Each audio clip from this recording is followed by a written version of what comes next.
morning, everyone. Good morning. Happy Friday. It's Friday. It's Friday. Yay.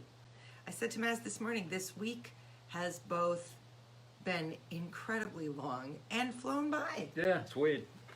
It's weird. Time is weird. So, time to wrap up another really good week of conversation. Yes. First, thanks to Jody Anderson Jody, Roper for thank joining you. us yesterday. Spectacular. Wow, so much to think about, so much new stuff to think about, which was great, so thanks for that. The first question, this goes back to Monday and the book Limitless by Laura Gassner-Otting that we talked about. So it's a pretty simple question, but I think the answer is pretty complex. Where in your life are you limited versus limitless? So you might remember we talked about how alcohol or any addiction limits your life. Yeah, it does. But I just read something interesting. I'm, perennially behind in my Vanity Fair reading. And so I was reading 2 or 3 months ago an interview with Barack Obama. And I thought this was sort of a fascinating point. It's easy to forget that people like Barack and Michelle Obama are humans because they seem so perfect. Yeah, they seem larger than life. At least from sometimes. my very liberal vantage point. But she set a goal when he got elected. She said, I will never be photographed in a bathing suit. As long as I am First Lady, I will never be photographed in a bathing suit. And incredibly, she wasn't. But do you know how that happened? She never went to the beach in a bathing suit. And they spend a ton of time in Hawaii. And so on one hand, who wants to be photographed in a bathing suit unless you're a Sports Illustrated supermodel, where you're also being photoshopped and your purpose is to be there in that. The rest of us do not want to be shot in a bathing suit, photographed. But, That's an important distinction. Yes. Actually. I don't want to be shot in a bathing suit either. Yeah. But here's what's interesting about it, I think, in this context.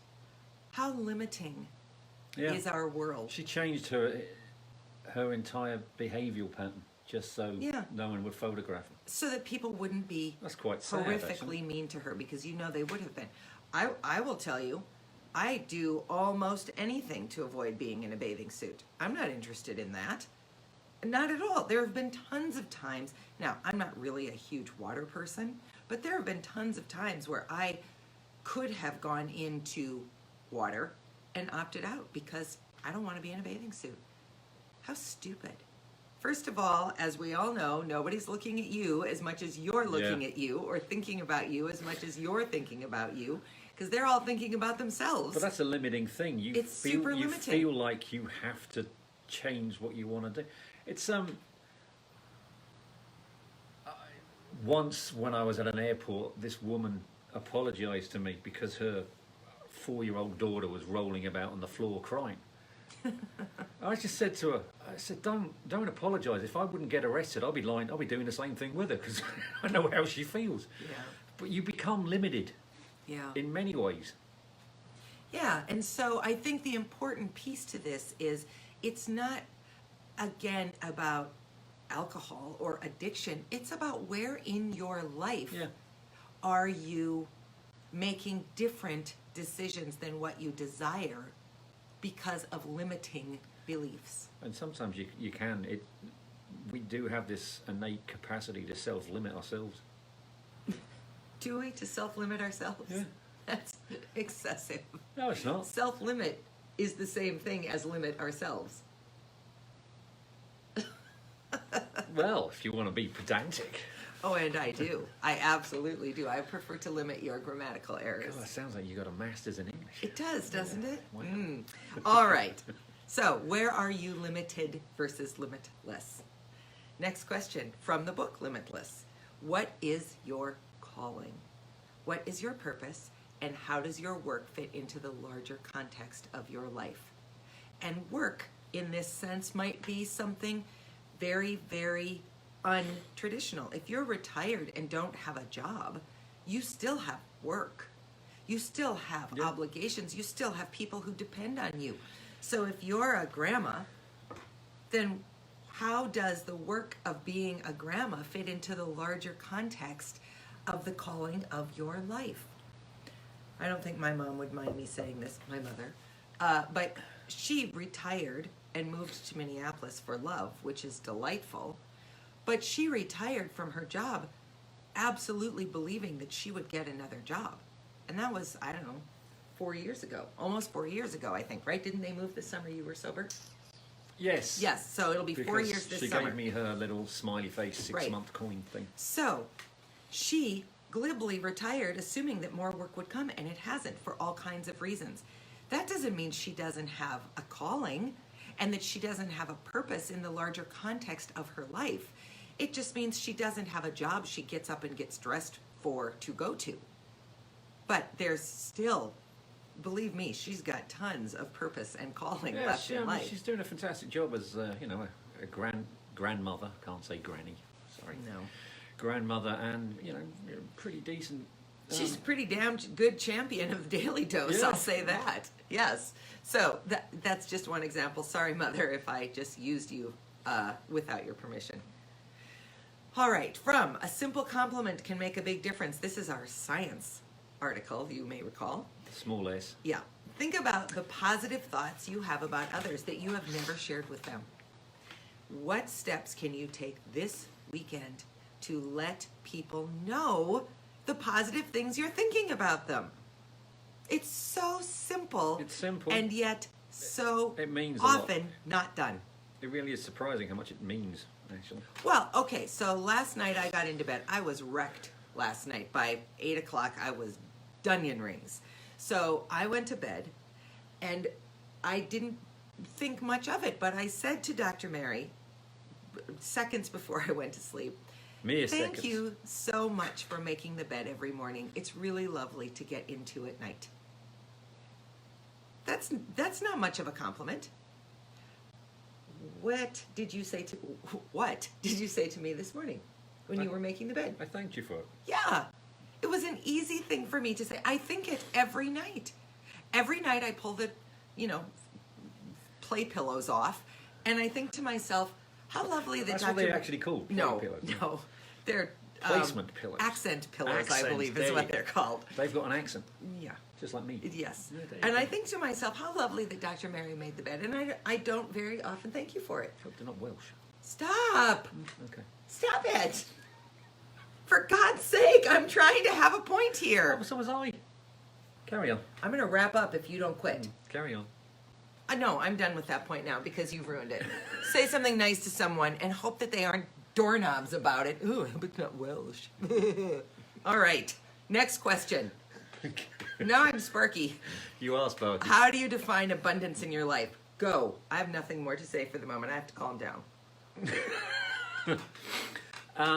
Well, I apparently was limited on this one. Abundance is just having, to me, was just having the right amount of stuff to make you feel comfortably happy. That is not what you said on Wednesday. No. No. Happy. Abundance is about having enough things to be joyful or happy. And so where in your life do you have abundance? And it might be you have an abundance of friends or an abundance of cookbooks, if you love cookbooks, or DVDs, or whatever it is. It doesn't have to be major stuff, and it absolutely doesn't have to be money. No. I will tell you, I've said many times in my life, my best friend lived in the apartment with her daughter below Quinn and me in our income-based years. In many, many ways, despite the fact that we were poor and it was stressful, those were some of the happiest years of my life. Because we had this funny little 4-person blended family of sorts, and it was just incredible. They were incredibly joyful, fulfilling, bountiful years, and between the two of us, we had about $8. So it's not about money. I mean, of course, at the end of the day, it's about enough to keep you safe. But that's not what makes your life abundant. What makes your life abundant is the people you surround yourself with, the work that you do, the things that make you feel good and bring you joy. Do you want to make some dumb comment? Apparently not. No. Apparently not. I don't want to self-limit anything. There you go. I'm sorry, that was irritating. Really? Yeah. Oh, it's been a long week, people. Do you need another nap? I might. The Law of Detachment. This is from the 21-day abundance meditation that I'm doing, which, by the way, you have this week and next to let me know you want to be part of it, because we're going to start at March 13th. All kinds of people are talking. This is so fun. And Sandy, I think I saw that you asked where my mom is. She must not be on, or she would surely have commented. So she'll comment later, I'm sure. The Law of Detachment from Deepak Chopra. Focus on what you desire. Take the necessary steps to achieve your dream. Here's the important part. Find security in the wisdom of uncertainty by letting go of any attachment to outcome.